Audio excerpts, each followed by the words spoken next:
Hello everyone, peace of Christ to all. Today we are going to speak about a specific topic, which is about African and Islam. Actually, this is a question I've been I've been asked to do a topic about it from a while ago by one of the brothers in YouTube. But there's a lot of requests, so as they say, first come, first serve, right? So what we will talk about is what black people consider are considered in Islam, or how Islam really think of the black people. Now, for sure, uh, when we say black people. They are people like us, and there is no different or differentiation between black and white, especially for God. A human being, they can make their own differences, because always a human seek differences more than what is seeking, let us say, reason to be united. So people love to discriminate each other, and sometimes it's based on color, sometimes it's based on ethnic group, or sometimes based on religion or gender, etc. So discrimination is something is part of a human being history and life, and discrimination is done by every race. Mistakenly, people, they think that it was only the white man who discriminated the black man. Actually, everybody discriminates everybody, and mistakenly people think that the white man only is the one who enslaved the black man, and this is for sure wrong. And we can give a very simple example. The Egyptian, they enslaved the whole nation of Israel, and we know that the Egyptian are African, and they enslaved Israel. So slavery had nothing to do really with color, but obviously because the black people in Africa, they were not advanced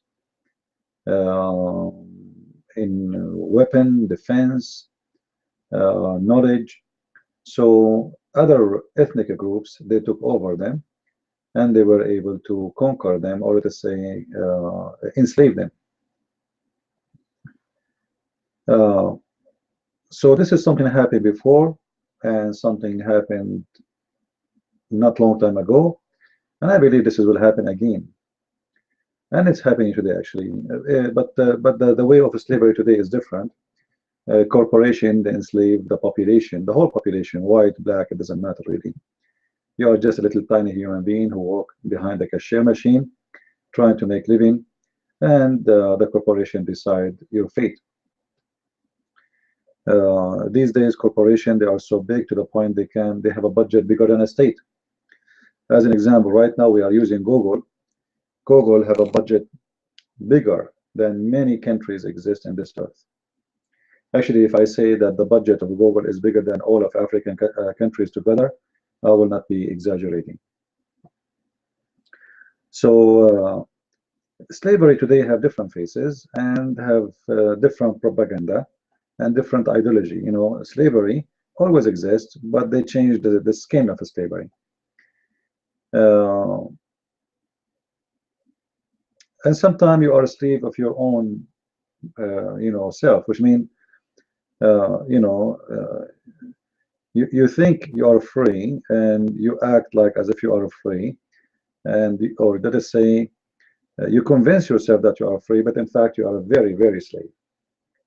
Slave of the way you dress, slave of the things you buy, a slave of the things you eat, because simply most of people, they buy what TV commercial lead them to buy. This is a slavery. This is a different kind of slavery. It's a soft slavery, kind of slavery. Like, they don't force you to buy it, but they made you really buy it by using their technique. You see, when they make commercial, the commercial is made by very highly qualified people who understand like they study the psychology of a human being. So what they do, they study how to drive you to do something for them, which is buying from them. or even doing something. Even governments, when they decide to make decisions, those government, they have a high quality scientist who they study human nature and the behavior of a human nature, and then based on that, they make decision which is going to lead into something else. So it's not really what people think. That's slavery is just one way. Like I just capture a man or a woman and I made them my slaves. That is not really necessarily the case. Anyway, today I'm just trying to share some thought with you, so all of us will think about it, because we don't want people to believe that we are out of slavery. We are still living in the slavery right now, and we will always be living in the slavery until the kingdom of God comes. And as I said, the reason is the greed of the man. It doesn't matter what kind of man, a white man, black man, it doesn't matter. You see in a poor area where a black man, he control black people too, if he can, but for sure not everyone do that. There's good, there's bad everywhere. So now what we will talk about, and this is my topic actually, it's about Islam and slavery. Before I made many videos actually about it, and my book, The Deception of Allah, I'm not sure how many of you have it. You can get it from Amazon.com. I have a big chapter about slavery in my book,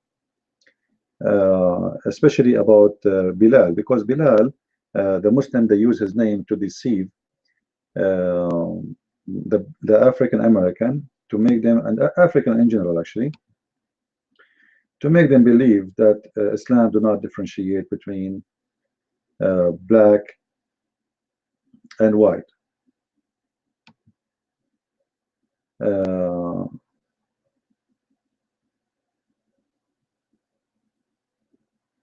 Actually, I just received I'm reading an email from an African brother. I think I'm not sure really where he is from, but I think he is from Africa.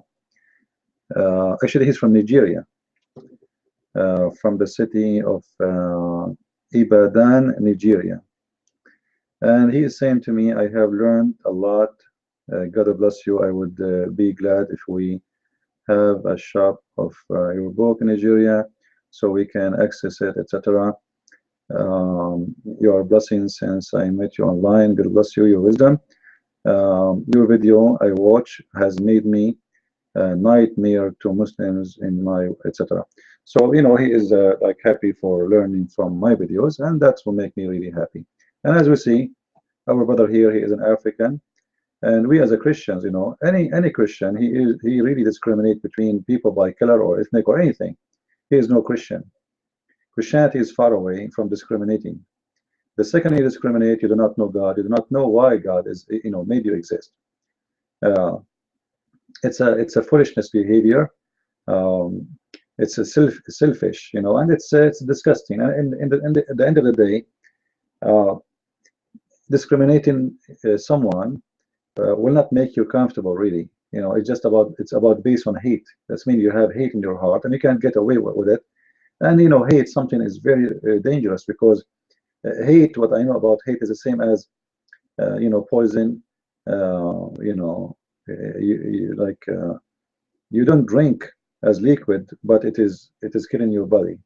You don't see it, but you live it. And hate is very, very ugly. And the only way for you to discriminate is to have hate. And for sure, you add reasons for that, and or it can be just for because you want to make money of people, etc. You want to use them and abuse them. Like you can be a black person, but you discriminate your own kind, just because you are a selfish man who like to make money. Like in certain time, black people, they used to capture black people and sell them to the white man. So the crime here is involved the white and the black, not only the black, not only the white. because there's a buyer and there's the one who capture. In the time when the African American, they used to be sold in America, the one was buying it. He was buying from the Arab in North Africa. All the slavery was coming from North Africa. Actually, you can do a little search and Google. I'm not going to do that for you. There's tons of source of that, and you will see how the Arab African they use to capture, especially Morocco, Algeria, Libya, etc. Especially Morocco, actually, because they are very close from Spain. You know, there's a few kilometers in the water between Spain, the Spanish shore and Morocco. So it was a very, very busy market for slavery, which is Morocco. So now we want to see how Islam look at African Americans specifically, not just in slaves, because there's slaves. As we said, in the old days, there's slaves, even there's white slaves. The Roman, they used to own all kind of slaves. You know, you lose your property, you became a slave of somebody. That doesn't matter if your eyes is blue or if you are black. A slave is a slave. And there is many books you can read about that. You will see even those who they used to be one day a prince, the Caesar, he got angry from him, he make him a slave. So slavery was kind of a lifestyle for some time. In the same time, Muslims today, they brag too much about, or they speak too much about how wonderful Islam was regarding dealing with the African slaves. So we want to see here really. I'm going to show you what Muslims consider the good side, just to be sure I'm not picking up my cherries, and we will show everything. In front of us here we have a hadith, and for those who do not know what hadith mean a speech made by Muhammad, and this speech is recorded, and Muslims collect it in the books. This is why it's called hadith book. Now, this is the book of Sunan Ibn Dawud. By the way, the hadith book is six. I mean, the hadith book are many actually, but there's six collections. Six collection is considered correct. Six of them, you know, like Sahih Bukhari, Sahih Muslim, At-Tirmidhi, Abu Dawud. You know, what I mentioned: At-Tirmidhi, Ibn Dawud, Sahih Muslim, Al-Bukhari.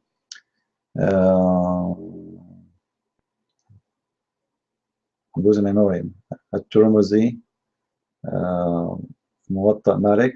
Anyway, so they are totally six hadith book, and for sure there's a lot more books, but those are not really the top.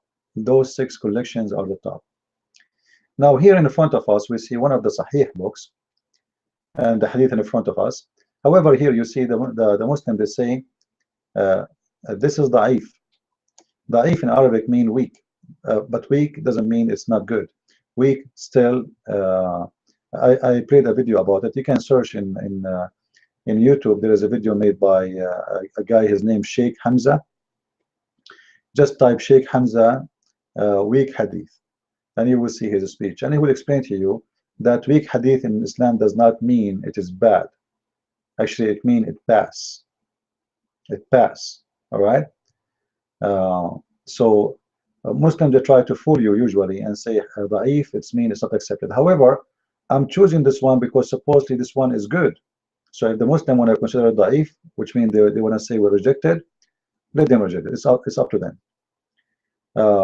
Supposedly it's good. The Muslims always do, they mention this hadith actually, but in fact this hadith is really bad. A man brought the Prophet a black slave girl. He said, Messenger of Allah, you know, on me I have like a duty of to free as like a believing slave. It's due on me. He asked her, which means the messenger, he asked the woman, the slave, the black slave. Where is Allah? She pointed her her fingers to heaven, and then he asked her, "Who am I?" She pointed to the Prophet, all right, and to the heaven. Look, obviously, this girl, you know, she understands a little bit of Arabic, but she don't speak Arabic. This is why she is not talking. Which mean she is saying, which mean that to say, you are the messenger of Allah. He then said, set her free. She is a believer.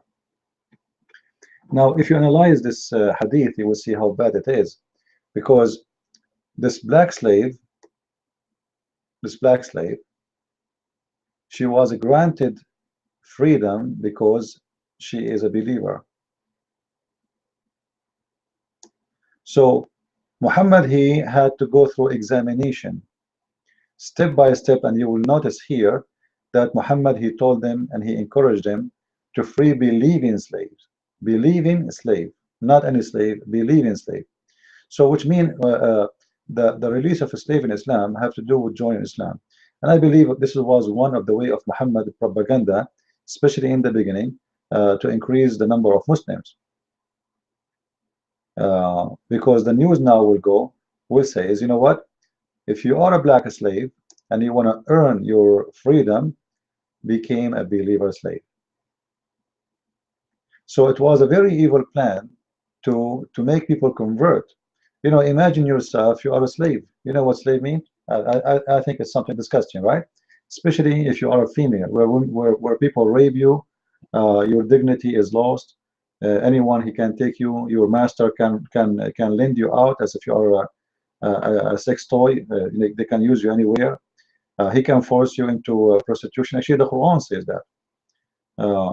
So the Quran says, force not your girls into prostitution if they choose a chastity, which means if a slave girl, she chooses chastity, force her not. But if she is okay with it, that's fine then. But if you force them, Allah is all merciful. So slave girls was used for prostitution, big deal, with no question. But you will notice here that this case is not really the case anymore. Muhammad, maybe in the beginning, he practiced this to free some slaves in order to encourage slaves to join his religion. All right. But later, the plan will change when Muhammad, he had enough number. He do not need those slaves no more. Then there is no need. Let them stay as slaves. I will show you a different hadith.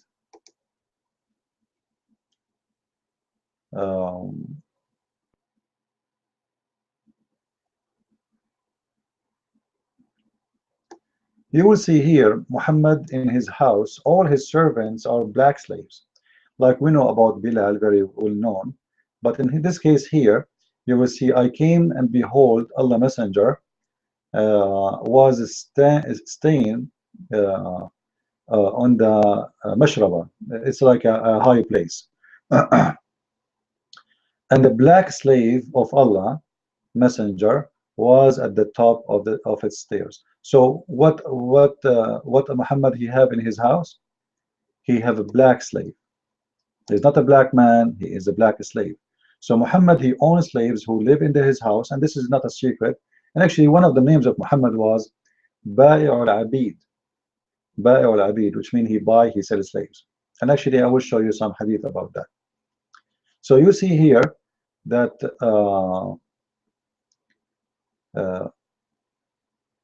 having a black slave in the time of Muhammad, in the house of Muhammad, was something very normal.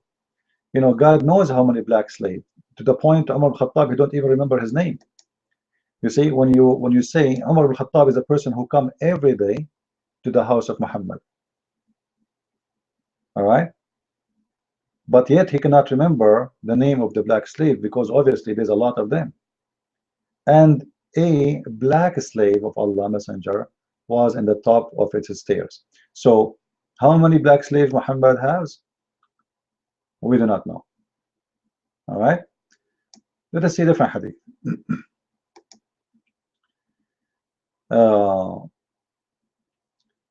There come, this is Sahih Muslim, and this is the reference if you want to see the number, and for the hadith before it, this is the reference in case you didn't see it. All right, let's go back. There came a slave and the pledge in the Eid, which means the festival, the holy festival for the Muslims, allegiance to Allah apostle, which means he converted to Islam. All right, he, the Holy Prophet, did not know that he was a slave. So look here, you see, this is what I told you. Slaves, they heard that if they convert to Islam, then freedom, Muhammad, he will work to free them. As we showed you from the case of the women. By the way, guys, if you have a question, you can send the question in the right side. Like I have the question from Sah Noam. He is saying, does it Abid mean a black slave? Abid mean two words at the same time. It means black and slave at the same time. So when you say the word Abid, you mean automatically a black person. However, the Arab, in order to humiliate themselves in front of God, they call themselves Abdullah, which means he make himself equal to the lowest, equal to a black slave in front of Allah. All right.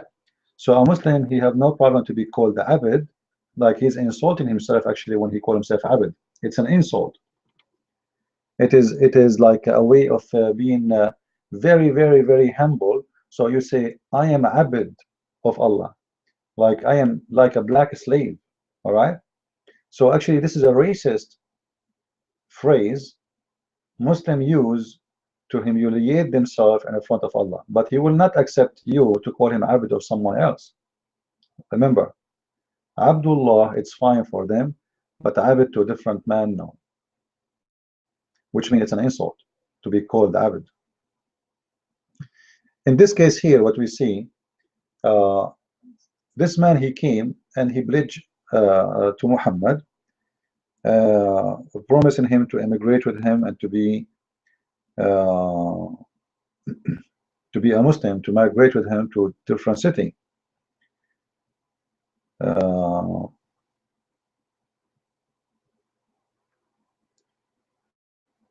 So what Muhammad did, if you read with me, you will see.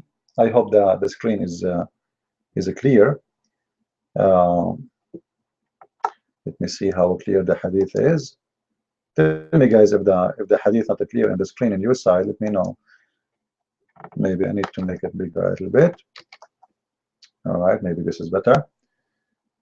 You will see here Muhammad. So he did not tell him I am a slave. See, the slave guy, he have a plan.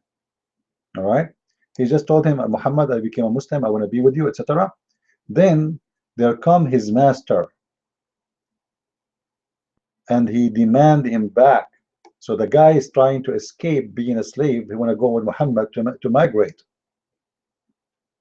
You see the plan?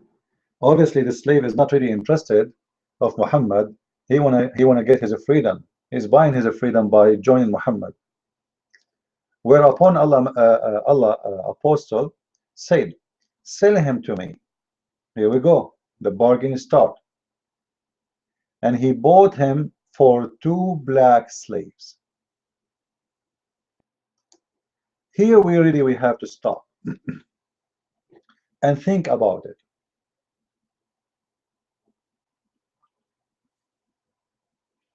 In order to make such a bargain, I have to own a lot of slaves. And what kind of slaves I have? I have black slaves. Sell him to me. And he bought him for a black slave. He did not pay money. Muhammad did not pay money. Muhammad paid back by 2 human beings.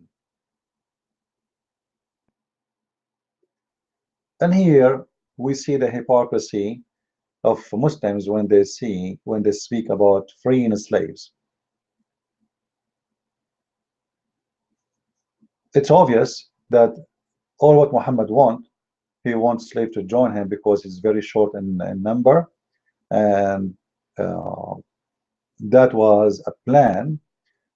Later he will use them as a fighters, but those people, they have nothing, you know, they have no family, they are captured from Africa. They you know, simply imagine yourself in that situation. You are no one, sadly. You are taken out of your roots and you are put in there, and now it's time to survive. So now you have a new master. uh, you might call yourself a free, but who dare now to leave Muhammad? Who dare to leave Muhammad? Muhammad, he bought him for 2 slaves, so obviously he is a slave again. But now he is going to live supposedly as a free man, but under the command of Muhammad, to do whatever Muhammad wants. For sure, later he will be killed, uh, fighting for Muhammad. Uh, and he did not, afterward, take allegiance from anyone until had asked him whether he was a slave or a free man. You see here, this is what I said. Muhammad, afterward, later, when he have enough people, you know, Muhammad, he stopped this thing. He can't afford it no more. He have enough people now. I'm not going to free all the black slaves. All right. The first thing I will ask you, if you come to become a convert, I'm going to ask you, are you a slave? But we saw in the hadith before here, when the black slave woman came to him, he asked her, he know that she is a slave, and he know that she is you know, owned by someone, but now he will not pay for it from his pocket. All right. So if she is a Muslim, well, let us free her, as long you are the one who will pay, which means the owner. But Muhammad himself, he will free them. That is a problem now. All right, as we see here. So afterward, which means after he had more than what he can have, he changed the plan. Not every slave we will free. So when you come to me and says, I want to convert, I will ask you first, are you a slave? All right. Otherwise, ask yourself, why Muhammad don't accept them even if they, somebody want to convert? What's wrong if he is a slave or not? Why you don't accept him unless he is a free?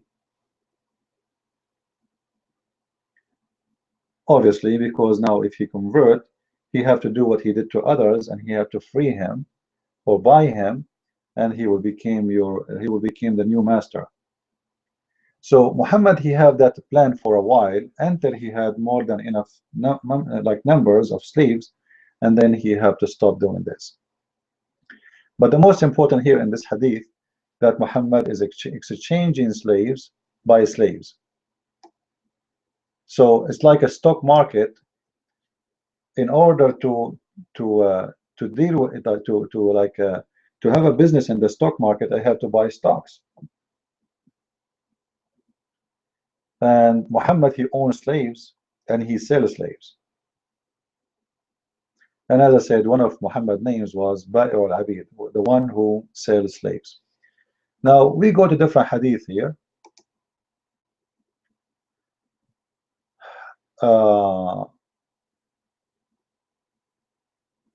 Here I wanna speak about the color and racism, religious belief in Islam. As an example, you know, you have even some, like, I don't know if you know how you can see it, but for me, I see it very racist, like white heart and a black heart. Black heart is someone is a bad person. White heart is someone is a good person. For me, I believe this is wrong. I can take it as a metaphorical thing, but if you think about it, it's not really, it's not right. You know, maybe even today people, they use such a term, but I think this is a racist term.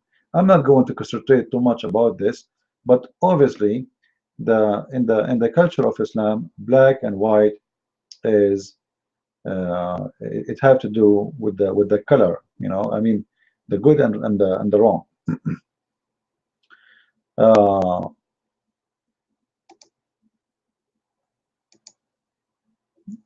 let us see here this hadith.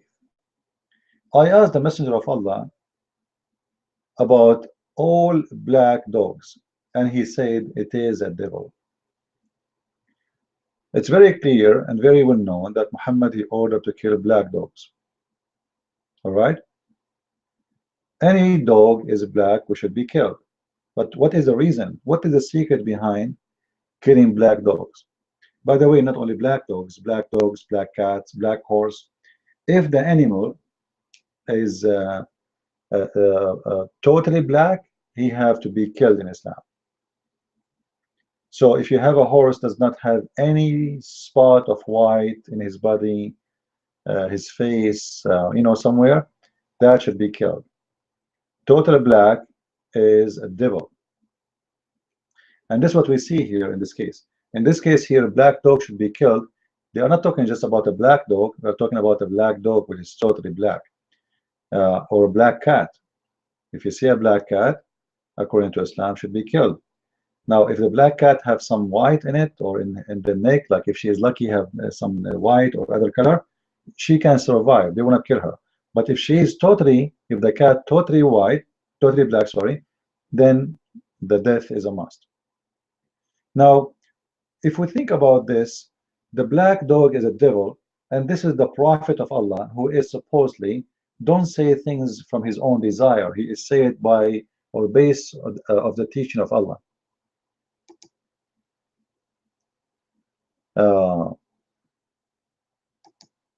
Why the black dog is a devil? Obviously, this is a racist comment. There is more hadith actually about this. As an example here, Muhammad, he said, the prayer is severed, or which means interrupted, by a black dog and a woman, all right, who has reached the age of menstruations. So black dog and women both are filthy. And this is making us, you know, see clearly how Islam treats a black dog equal to a woman. And the black dog is treated badly because of its color, and the woman is treated badly because of her menstruation.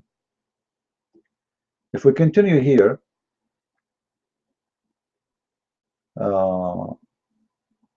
you will see here that the things which disturb the Muslim prayer is the three things. If somebody passed by the back of the saddle in his prayer, would cut off his passing on an ass, on a woman, and a black dog. So three things they disturb the prayer, which is a horse and a woman or a camel, or even a camel or a horse or a black dog.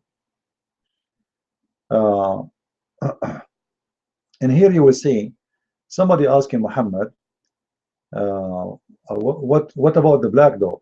He asked him, what is the difference between the black dog and the red dog? And actually, I believe this hadith is very extremely important. And this is the reference here for those who are seeking reference. The reason I say very important, because this is telling us the mentality of Muhammad clearly about racism. After Muhammad he said that, the reporter, he was asked by his nephew, he said to him, "Oh, Abu Dharr." Abu Dharr is one of the companions of Muhammad who always used to carry his hadith.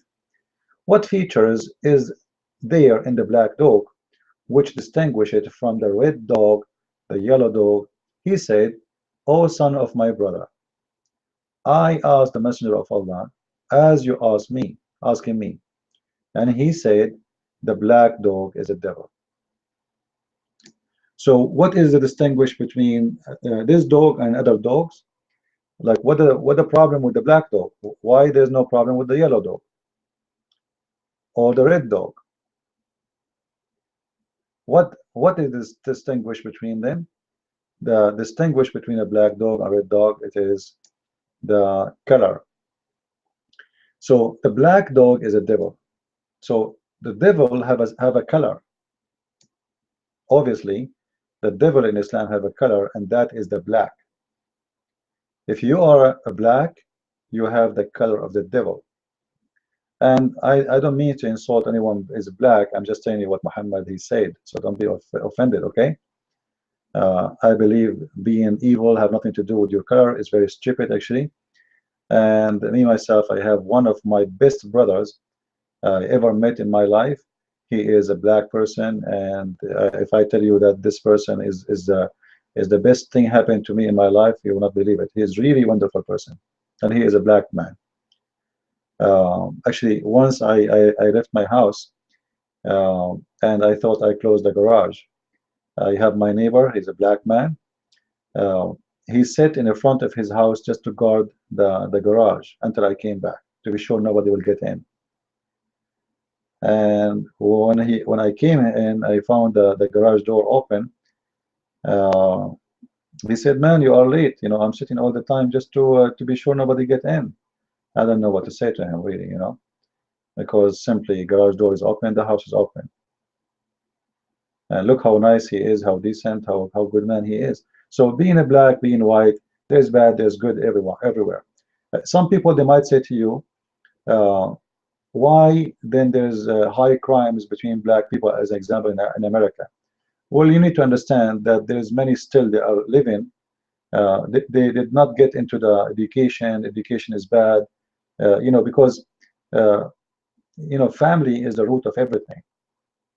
So if you have any educated family, if you have a background of an educated family where the mother, she don't know who is the father, and there's no husband, and there's no family, the way of family, then what do you expect from the child? So a black community suffer more of those problems due to many reasons. But you will notice that the second you offer the black person, the African person, who they are our brothers and sisters in Christ, and they are our brothers in humanity, first of all, you offer them the education and the same thing you have, then you will see they can have a better life. Like, you know, some they are born in a society where drugs everywhere, where drugs is a style of life. So what do you expect? You know, health bring health, and illness bring illness. So it's not really because they are black or because they are white. Same thing. If a white person, he grow up in a family which is drugs and prostitution, or you know, everything wrong, alcoholic father, alcoholic family, etc. What do you expect from the child? It's going to be a miracle to have a child he is not the same as the parents. So this is have nothing to do with the color. It has to do with where you go, you know, what kind of opportunities you have in your life. Some of us, we are lucky, we get opportunity to go to school. Some of us, we never have this opportunity. You know, you reach an age of you finish high school and then you want to go to college, but then there's nobody to pay for your college. And sadly in USA, sadly, it's very disgusting actually, that college is not for free. You go in Europe, you will see how in Europe many many countries, they provide free education to students and they give them scholarship, etc. In America, you have to die twice in order to finish your degree. And this is why actually education in America is really not good. Most of Americans are not educated because earning a degree is not really easy. As an example, if you want to be a doctor in America, it's going to cost you, if I say $1 million, I'm not exaggerating, before you finish. Well, how a student will get $1 million? Either you are coming from a rich family, or you are lucky to be accepted to be given a loan, and then you have to pay it for the rest of your life. Like the first 10 years after you graduate, you pay back. So I don't believe that crime have to do with ethnic or etc. Like, you know, like now we are talking about Muslims, right? Muslims, I don't talk about them as an ethnic, even though they consider themselves a nation. Muslim, they consider themselves a nation, an ummah. So for Muslim themselves, they think they are a nation, but in fact they are not. You know, Islam is not a race; it's a religion. The Muslim himself, if he don't grow, take a Muslim child, which means from a Muslim family, and let him grow in a Christian family. He will not be a terrorist. He will not think of committing suicide. He will not harm anyone. He don't want to kill anyone. Simply, it is where you grow. What they feed you when you are a child. I'm not talking about food, ideas, belief, etc. So the ideas and the belief, they change everything about you. It's not your color, it's not your ethnic, it's not where you are coming from. It is about how you grow up. Okay? As we say, garbage in, garbage out. So a Muslim now, he read this hadith. His prophet, the best man ever in his mind, says that the black dog is a devil. There's no way to convince him that the black dog is good. If he see a black dog, he will shoot him dead. For no reason, just because Muhammad, he said so. The yellow dog is fine. The red dog is fine. The black dog is a devil. Can you change that in his mind? No way. That's it. This is the prophet of Allah, police upon him, saying that. Who can discuss this topic with Muhammad? Like, can you even argue about it? Can you say this is not logical, this is not right? Who dare? Who dare to say to Muhammad, you are stupid? Right? So religion can shape a human being and can change his shape, actually, because you are what you believe. And now this person, he believes strongly that a black dog is a devil. Now, if we want to see, you know, like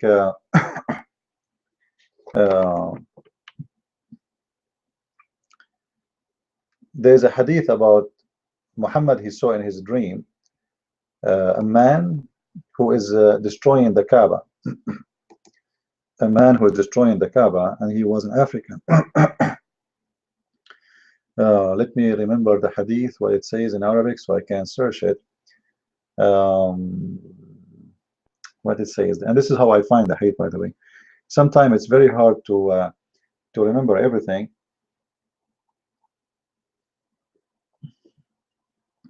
But maybe it's better to search for it in English, so you can learn with me how to find it yourself.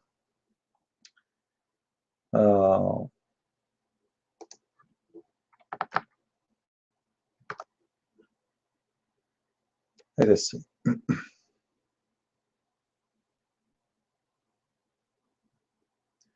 You will see here all of them, they are speaking about the black dog and a black man, and how the black color is infecting the religion of Islam.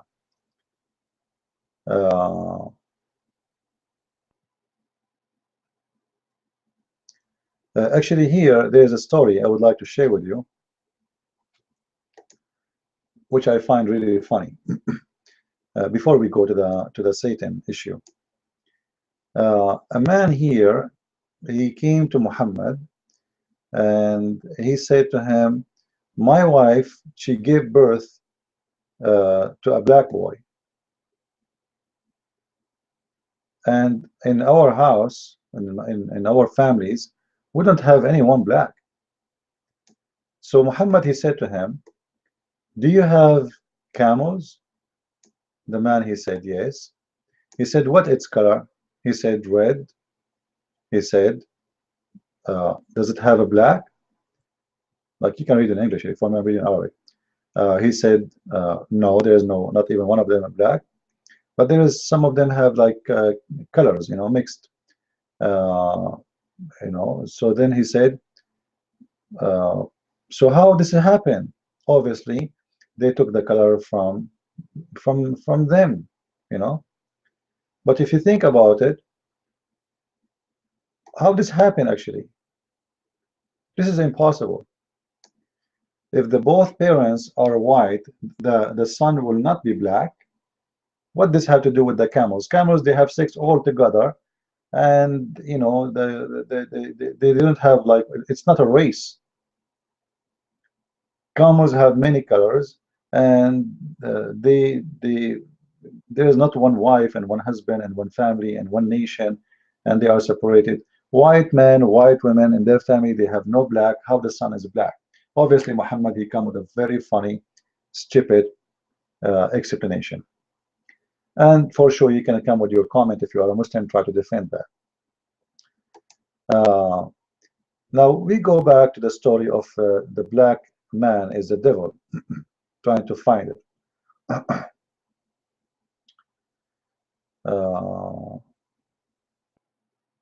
Let us see.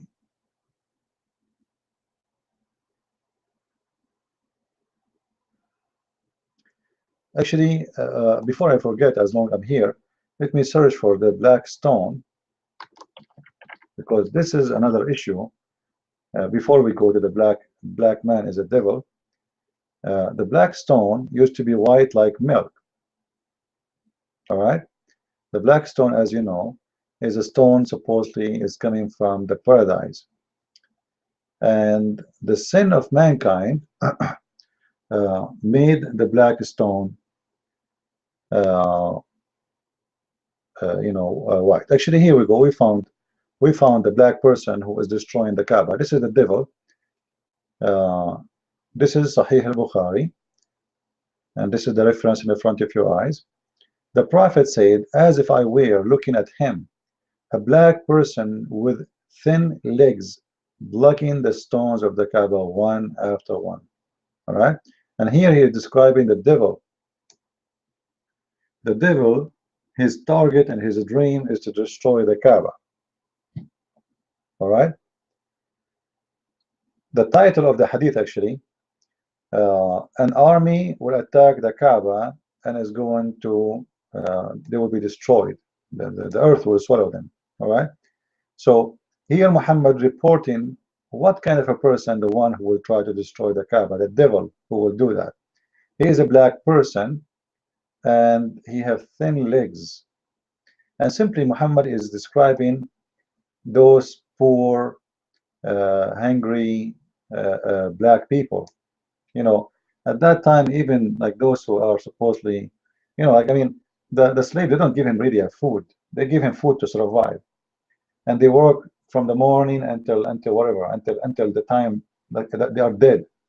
So they are very thin, they are not really the healthy one you think. So he's describing a black slave who is the one who will destroy the Kaaba. And that is telling us Muhammad always he see the evil one as a black person. Like, why the devil is not a white man? Why the devil who will control the Kaaba or destroy the Kaaba is not a white man? It doesn't make sense. He is a white man? No, he is a black man. All right. So this is about the black. Here we go. If you read this hadith with me here, and I believe this hadith is very dangerous actually, and I encourage people to learn it and to take reference. This is the numbers. All right, you can type those numbers in the internet. Actually, the best way to find a hadith, just to teach you how, just try to memorize a sentence of it, like something unique about it, and then search for it and you will find it. All right, like the black stone descended from paradise. All right, so Allah Messenger said the black stone descended from the paradise and it was more white than milk. Then it was blackened by the sin of the children of Adam.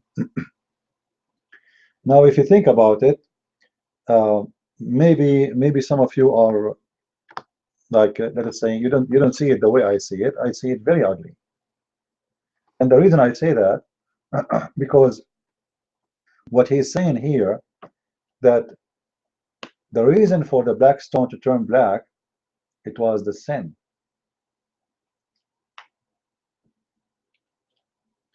Read with me carefully, please. It used to be, it was more white than milk. It was very white, more than milk. But it was blackened by the sin of the children of Adam. So what sin do? What sin of a man will do to the black stone? The more you sin, the more the stone go black. The less sin, the less the stone go black. The black stone will go white. So sin and color, they go together. I am black because I am a sinner, I am not a sinner, I am white like milk. This is what Muhammad is trying to say to us. If anyone have a question, by the way, feel free. There's an option in Hangout. You can give me your question, and I will be happy to answer you.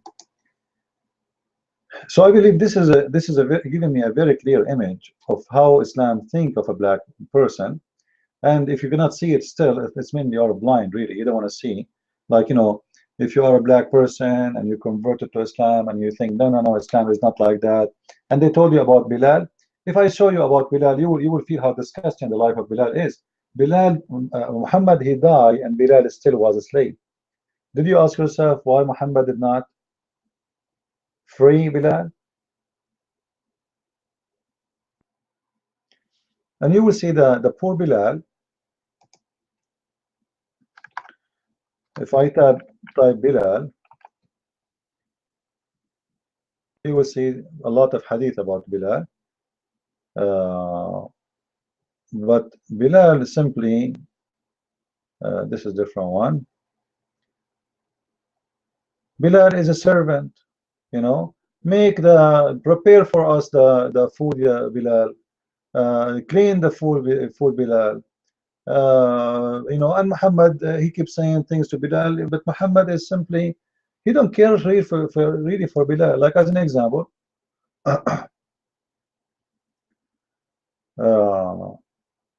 here Muhammad, this is a hadith Muslims they always use to speak about Muhammad praising Bilal, but you see here mawdu', which means this is rejected. This is not accepted by Muslims. However, you will see Muhammad is the one, Bilal is just a servant who do things, and Muhammad, he fooled him. Bilal, you will be in heaven with us, Bilal. Free him. Free Bilal and later tell him about heaven. All right? Make him live as a free man. Bilal is the one who carry Muhammad's stuff. Bilal is the one who put things in his bags. Bilal is the one who put the sheets. Bilal is the one who collect the money. Bilal is the messenger. Bilal is the guard. Bilal is a secretary. Bilal, you know. But Bilal, the poor guy, Muhammad, he died, and still he is a slave. So all of this to tell me that Bilal, he is still a slave. They will say to you, Bilal was the first one who was called to do the adhan, the prayer of Islam, because he's a slave. The rest, they don't want to do it. It's a very hard job. You wake up, you know, 3:30 a.m. in the morning to prepare yourself. You go in the top of the roof and start screaming like crazy. You want to wake up the whole city. The free men, they will not do that. How come Umar ibn Khattab don't do that? Why Muhammad don't do that? Isn't he the prophet? He is the first one to call for the prayer. No, you know, we order Bilal, you know, Bilal, the slave, and we let him do it. So when they speak about Bilal obviously he have a very harsh life with Muhammad. Let me see if I can find the hadith.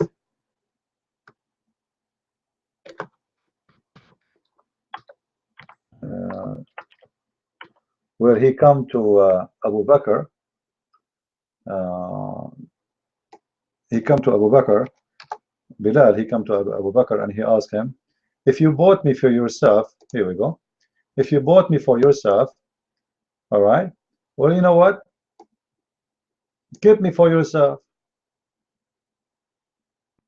But if you bought me for Allah, free me for Allah. And this is after the death of Muhammad. Muhammad is dead right now. This is why Bilal is asking Abu Bakr to free him, because Bilal was a gift from Abu Bakr. When Muhammad he died, Abu Bakr is in charge. The master is still Abu Bakr. So Muhammad he died, and is still Bilal is a slave. So Bilal is saying to him, you know what? If you have bought me for yourself, keep me for yourself. But if you have bought me for the sake of, for Allah's sake, then leave me for Allah's sake, for Allah's work. Here we go, I convert to Islam, I'm serving the Prophet all my life, you know, I became an old man, still I'm serving him, and I serve Islam. Why you don't free me? And you will notice here how much he is desperate to be freed, to the point he cannot take it no more. He is saying to his master that. And you know that can come with a bad punishment. Now the question here, why Muhammad did not free him? Maybe he liked him too much. Now one more thing we will talk about, actually we almost recover many things. If you go to chapter 82 verse number chapter 27 verse number 82, chapter of the ants, in this chapter you will see it talk about the beast. The beast will come from the ground, the emergence of the beast from the earth. Now once a person, he says to me in YouTube, we spoke about this beast, he said, what's wrong with this beast? There's nothing wrong. The Bible speaks about the beast, but you know, obviously some people, they are really ignorant. When the Bible speaks about the beast, speak about evil, not good. The beast, it's called beast because it's not good. And then this guy, he said to me, well, isn't it that the Bible talk about all kinds of animals, call them beast? This is not what we are talking about. This is not an animal like a wolf or fox or no. This is a beast who will come and teach Quran. This is a beast who will come from the ground to do something for Allah. This is a beast, actually, he is a messenger of Allah. All right, let us see if we can extend this thing here so we can see all the text. For some reason this text is not coming perfectly. Anyway, you can just search in your Google, copy this, the emergence of the beast of the earth, and maybe you type next to it Ibn Kathir and you will see this page. This beast will come from the ground, and this beast have a very funny story, which is nothing but like a fairy tale story. This beast is going to have the stick of Moses and the ring of Solomon, and is going to hit the believer in his forehead with the stick of Moses, and he will turn to be a white person.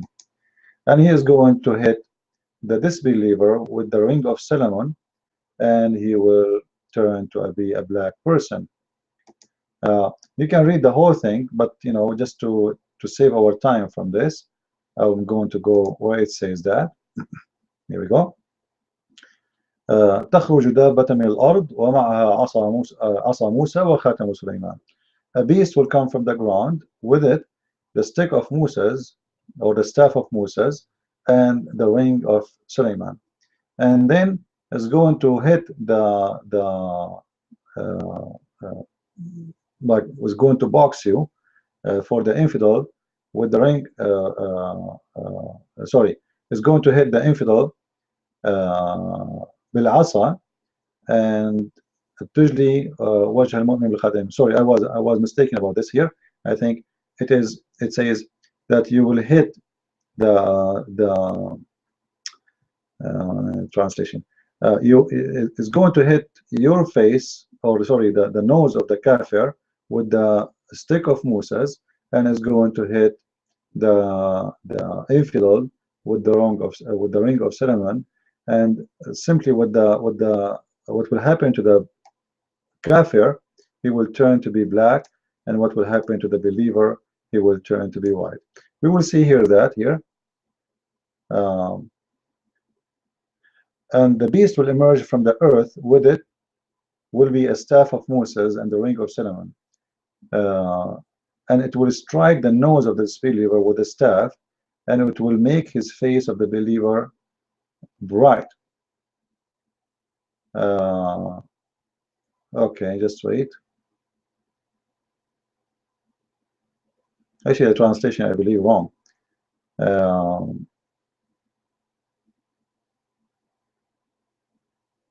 Because the one who will make it, as I see it here, the one who will make the one white, the disbeliever will be black for sure, and the believer will be white.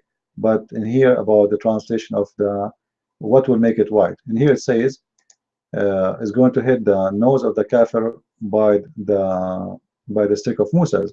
So the one who will make his face black actually should be the stick of Moses. However, this is what the translation say in front of you. I will try to make better translation when I make my notes in the coming translation for the Quran.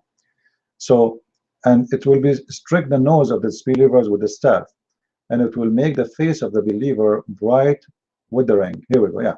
So the ring will make the believer, and here the translation says bright. All right. The fact the bright here is about being white, very white. And if we go down, we will see that. Even though the Muslim translation tried to make it look nicer. Now here you will see the description of this beast. Before we continue in the strike, you will see this description is coming from the Bible. You know, the Bible speak about the beast. You will see Muhammad here is stealing a story from the Bible, which has nothing to do with Muhammad. He is saying here, its head like the head of bull, its eyes is like the eyes of a pig, its ears like the ears of an elephant, its horns like the horns of a stag, neck like the neck of an ostrich, chest like the chest of a lion, its color like the color of tiger, hinge like, etc. You know, you can read the whole story. So obviously Muhammad is stealing from the book of Revelation, you know, the description of the beast, and you can compare yourself and see how funny Muhammad is, because there it's about a beast who is not good. Here it's about something beast is good. As you see, this beast will make the bad ones black and the good ones white. Then he continue here. It will bring out with it the staff of Moses and the ring of Solomon. All right. So this is a beast given by Allah, the two authority, the authority of Moses and the authority of Solomon. What does that mean? The staff of Moses, if you think about it, the old Egyptian, they thought Moses' staff is a staff of magic. Obviously Muhammad, he think the staff of Moses can do magic, and this is why he mentioned the ring of Solomon, because if you remember, Solomon has a ring, and that ring can control the genie and even mankind. So the ring of Solomon and the staff of Moses is simply nothing but a control of magic, and there will be no believer left without it, making a white spot in his face, which will spread until his face was shining white. You see, when we said that before that it's going to be bright, what they mean by bright, that the believer will become shining white. So in heaven, and you will see that the disbelievers, Allah will turn them black. All right, so you do me, and there will be no disbeliever left without making it a black spot in his face, which will spread until his face is black. This is literally black, physically black, not metaphorical. So Allah will separate the believers and the disbelievers by color. All the good ones will be white, all the bad ones will be black, as you see in the front of your eyes. All right. So how much racism we can see, how much proof we need to prove that this is a racist religion? Why I cannot enter heaven unless I am white? Why Allah will make everybody before they enter heaven white? Why the Muslims, all of them, before they enter heaven, they should turn into white color? And why all the disbelievers who refuse Muhammad and Islam, Allah will make them black? Isn't it obvious that this is about, you know, racism? So it depends how much, you know, honest you are. If you cannot see it, I believe you are blind. However, I advise you, if you want to read more about you know, racism in Islam, you can read my book, The Deception of Allah, and you will see there I have a big chapter in my book regarding this, you know, this issue, showing you more and more reference so you can you debate about it. Especially if you are an African American, I advise you, you know, to share this video with your friends, and to you know, to like learn from it, take notes, uh, and use it as a great tool to debate Muslims about those issues. Obviously, the God who don't accept me to get into his heaven unless I am white, this is not a good God, and this is not even a justice. What my color have to do with me being in heaven? And why all disbelievers Allah? Obviously, being a black is a punishment. Obviously, in Islam, being a black is a punishment, as you see, because the one who will turn black is the disbelievers. Allah making all the believers white and all the disbelievers black. So you will spend your eternity in hell as a black person, and the Muslim, they will spend their eternity in heaven as white person. All right? How many more proofs I need to provide to show you that this is a very evil, racist religion? I think I cannot do more. With this, I will say thank you for being with us, and I want to say thank you for those who did donate. We have our donation. We have 21 supporters, which is very amazing. From all the thousands and thousands of people who watch my videos, and they claim they support me, only 21 they were real, and the rest they are just watching. Anyway, God is good, and I have a real appreciation for those 21. For me, I wish the number is $100, but the supporter is 1,000. I mean, you can donate to $1, but when you see only 21, that is showing you how many fake people are around who claim to be supporters, even though everybody share my videos, everybody learn from me, but when you ask them to do something, nobody is there. But the good ones are few, and this is what the Bible says, and the rest are Christians by name. Christ is Lord, Islam is false. And thank you for being with us. God bless.